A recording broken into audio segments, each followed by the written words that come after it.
sesuai dengan gambaran yang saya inginkan. Jadi saya memutuskan untuk mengganti konsep agar hasil akhirnya lebih maksimal. Saya mulai menyusun komposisi dan menentukan elemen-elemen yang akan digunakan. Di tahap ini, saya memastikan setiap detail saling menyatu agar desain terlihat lebih realistis dan memiliki karakter yang kuat. Banyak orang mengira desain seperti ini bisa selesai dalam waktu singkat.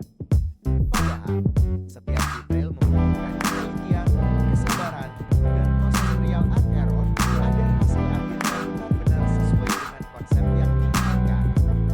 Setelah kita masuk dan hapus beberapa bagian tidak terpakai seperti background pada mobil ini, karena kita hanya mengambil bagian mobilnya saja, saya melihat kembali beberapa bahan-bahan lainnya yang sekiranya cocok dimasukkan dan dikombinasikan sehingga hasil terlihat estetik. Pada kali ini saya masih terus mencari bahan-bahan yang cocok dan melogikakan pada hasil karya saya sebelumnya. Dan akhirnya saya memutuskan untuk mengambil bahan ini dan menata ulang bahan tersebut. Dan saya mencoba untuk memberikan efek emas dan menyesuaikan kembali pada bahan yang sudah disesuaikan.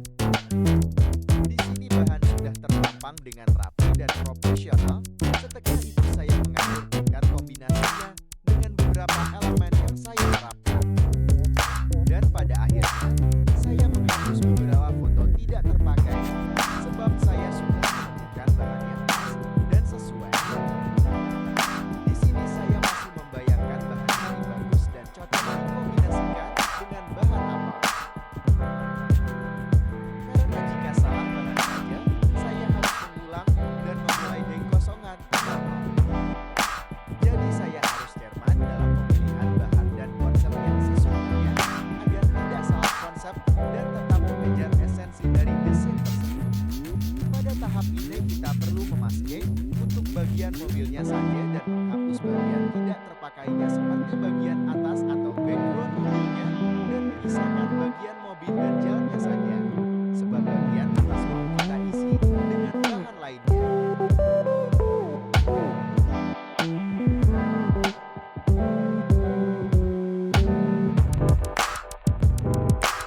Pada kali ini kita coba mencari bahan lagi yang sesuai dengan desain kita. Intinya mencari bahan dengan pose atau angle foto mobil berbeda. Setelah menemukan, kita bisa memasangkan dan menaruh di bagian atas mobil tersebut dengan sesuai dan proporsional.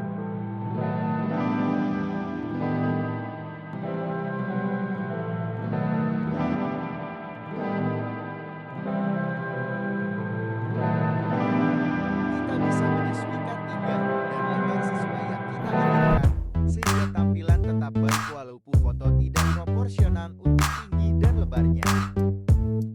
Setelah menentukan dan menyesuaikan, kita bisa mencentang dan melanjutkan proyek ini dengan menghapus bagian aspal bawah mobil yang melebihi batas. Dan ini hasil dari D3 yang kita bangun bersama-sama tadi untuk hasil-hasil berikutnya.